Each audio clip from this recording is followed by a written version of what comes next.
વનરાજ ગરૈયા, વિશ્વ હિન્દુ પરિષદ રાજકોટ મહાનગર અધ્યક્ષ। ખાસ તો 2 તારીખે દશેરાના દિવસે જે રાજકોટમાં દર વર્ષે પરંપરાગત લગભગ 27-28 વર્ષથી રાવણ દહનનો કાર્યક્રમ થઈ રહ્યો છે।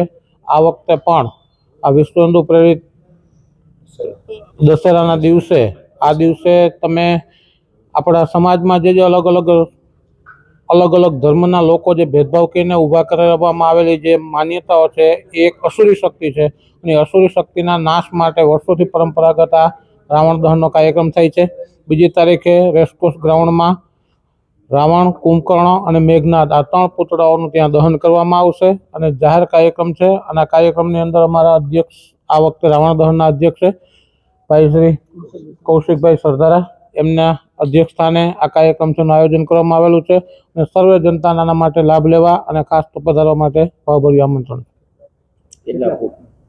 લગભગ રાવણ જે છે તે 54 ફૂટ છે, કુંભકર્ણ છે એ 45 ફૂટ છે અને મેઘનાદ છે એ 40 ફૂટ છે। 3 પુતળાઓનું દહન કરવામાં આવશે।